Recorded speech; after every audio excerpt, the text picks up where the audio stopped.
တက်ချက်ချစ်သူညီကိုများအားလုံးပဲမင်္ဂလာပါဗျာကျွန်တော်ညီကိုတွေကိုဒီကနေ့ကျွန်တော်မျှဝေပေးချင်တာကတော့ကျွန်တော်ချက်တွေမှာကြက်တန်းတက်နေပြီးတော့ကြက်တန်းတက်နေရတယ်ပေါ့နော်ကြက်တန်းတက်ပြီးတော့ရားနေရတယ်အမှုကျနေရတယ်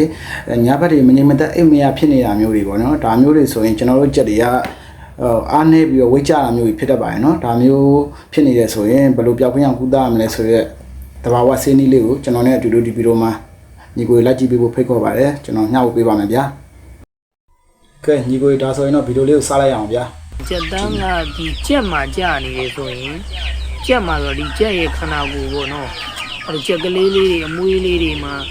ကြက်အကြီးတွေလည်းအတောင်တွေအမီးတွေမှာအဲ့လိုမျိုးကြက်တန်းကြာတယ်ဆိုရင်တော့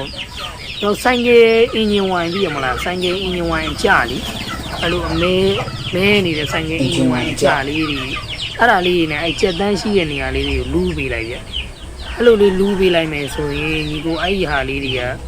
ကတရက်ကိုမကြောက်ဘူးရတကောင်းမှမရှိတော့အကုန်ပြောက်သွားတာဗ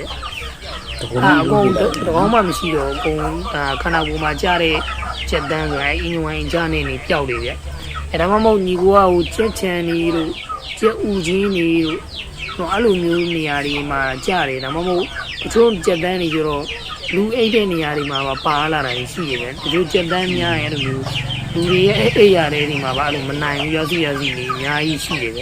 အဲ့လိုမျိုးအနေထားမျိုးဆိုရင်ဒီကိုဘာလုပ်ရမလဲဆိုတော့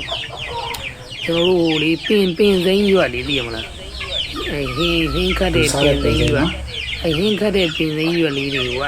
အဲ့ကြက်တန်းရှိတဲ့နားလေးတွေမှာလို့သူကနေတော်လေးတွေတင်းလေးအဲ့လိုလိုက်ပြီးတော့အဲ့လိုထားလိုက်ပြအဲ့လိုလေးထားလိုက်ခြင်းအပြင်အဲ့ပင်စိမ်းရဲ့အနှံတို့ဘာတက်လဲမသိဘူးကြက်တန်းတွေပါလေပင်စိမ်းနဲ့လည်းရရနော်ဟိုတော့မရှိတော့ကြက်တန်းတွေတော့ပြေးအုံပြေးတော့တာဗျအခုနနှစ်နီးပါပြောတဲ့အဲ့လိုတဘာဝနီးလေးနဲ့အဲ့လိုမျိုးကျွန်တော်တို့လည်းဆရာတွေစီကနေလေးလာပြီးတော့ကျွန်တော်တို့သိသလောက်လေးရမြဝေပေးတာပါလို့နော်ညီကိုကြက်တန်းကြားတယ်ဆိုရင်ခန္ဓာကိုယ်မှာကြားတဲ့ကြက်တန်းဆိုရင်အင်ဂျင်ဝိုင်းကြားနေလို့ပါဒါမှမဟုတ်ဥချင်းတွေပါဒီမှာကြားတဲ့ကြက်တန်းဆိုရင်ခုနကျွန်တော်တို့ပင်စိမ်းလေးထားပေးလိုက်ပါအဲ့ဒါကြက်တန်းတွေပြေးတယ်ဗျနော်ဒါဝစ်ချင်းထဲမှာလုံးဝပြောက်ရောစီပို့ပြီးတော့ပြုံခဲနေတယ်ဆိုရင်တော့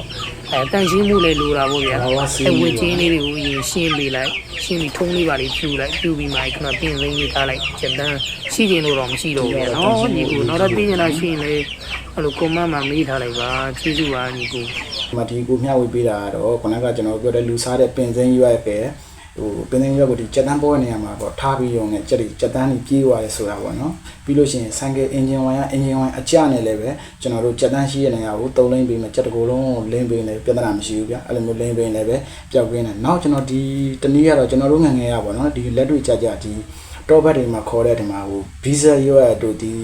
ဆိုင်နှန်းငန်းရွက်ခေါ်နေတာဒီကောင်ကျွန်တော်တို့ကမှတော့ဆိုင်နှန်းငန်းခေါ်တယ်နော်ဒီလိုချက်လေးတွေချက်တန်းတွေများနေလို့ဆိုရင်ဒီလိုဆိုင်နှန်းငန်းတွေကိုချိုးပြီးတော့ဒီချက်တန်းများတဲ့နေရာမှာချထားတာတွေတင်ထားတာတွေနေပြီးတော့ချက်တင်းထဲတွေတင်းဖေးတွေမှာအဲ့လိုမျိုးထည့်ပေးရမျိုးတွေဆိုရင်လည်းချက်တန်းတွေပြေးပါနော်ဒီကောင်လည်းတော်တော်လေးအသုံးဝင်နေပြကျွန်တော်တို့ရှိမှာတော့လက်တွေ့ဒီချက်တန်းတွေတက်တယ်ဆိုရင်တော့ဒီကောင်လုံးပဲသုံးပါတယ်နော်ဒါကတော့ကျွန်တော်တို့ရှိမှာလက်တွေ့သုံးခဲ့တဲ့နည်းလေးကိုကျွန်တော်ဒါဒီဗီဒီယိုလေးနဲ့အတူထည့်ပြီးတော့မျှဝေပေးတာဖြစ်ပါတယ်ဟုတ်ကဲ့ပါညီကိုကျွန်တော်ဒီဗီဒီယိုလေးကတော့ဒီလောက်ပါပဲဗျာနော်ကျွန်တော်ဒီကနေ့မျှဝေညီကိုတွေကိုမျှဝေပေးတော့တဲ့ဒီချက်တန်းပြောင်းအောင်ကုသတဲ့နည်းလေးကညီကိုတွေအတွက်အကျိုးရှိရတကယ်အသုံးဝင်နေဆိုရင် like and subscribe လေး channel ကိုနှိပ်ပြီးကျွန်တော်တို့လည်းဝင်ရပေးဖို့ညီကိုများကိုဖိတ်ခေါ်ပါတယ်ဗျာသိချင်တာလေးရှင်းလဲညီကိုတွေ comment မှာမေးခဲ့လို့ရပါတယ်ကျွန်တော်သိသလောက်တက်သလောက်လေးကျွန်တော်လေ့လာစားရဟာလေ့လာထားသလောက်ကိုကျွန်တော်သိသလောက်တက်သလောက်လေ့လာမှတ်သားထားတဲ့ဟာတွေကိုကျွန်တော်ပြန်ပြီးတော့ဖြေကြားပေးပါမယ်တကယ်တော့ကျွန်တော်မသိခဲ့လို့ရှင်းလဲပဲညီကိုတွေမေးတဲ့မေးခွန်းတွေကိုကျွန်တော်ပြန်ရှာပြီးတော့မှတွေ့ရင်တွေ့သလိုပြန်လည်းမျှဝေပေးပါမယ်ဗျာကဲအားလုံးပဲညီကိုကျေးဇူးတင်ပါတယ်နော်ဒီနေ့ကဒီလောက်ပါပဲညီကိုတက်ချက်ချစ်သူညီကိုတွေအားလုံးစိတ်ချနိုင်ကိုယ်ကြမှာခြင်းနဲ့ပြည့်စုံပြီးတော့တက်ချက်ကောင်းတွေကိုထာဝရပန်ဆိုင်နိုင်ကြပါစေလို့ကျွန်တော်ဆုတောင်းပေးလိုက်ပါတယ်ဗျာကျွန်တော်ဒီလိုမျှဝေရခြင်းမှာလည်းချက်ကောင်းဖြစ်ဖို့ကမလွယ်ဘူးလေနော်ချက်ကောင်းဖြစ်ဖို့မလွယ်တဲ့အတွက်ညီကိုတွေချက်ကောင်းတွေမဆုံးရှုံးသေးဖို့ရည်ရွယ်ပါတယ်ညီကိုများအားလုံးစိတ်ချနိုင်ကိုယ်ကြမှာခြင်းနဲ့ပြည့်စုံပြီးတော့တက်ချက်ကောင်းတွေကိုထာဝရပန်ဆိုင်နိုင်ကြပါစေလို့ကျွန်တော်ဆုတောင်းရင်နောက်ဗီဒီယိုတွေမှာပဲပြန်တွေ့ကြမယ်ဗျာ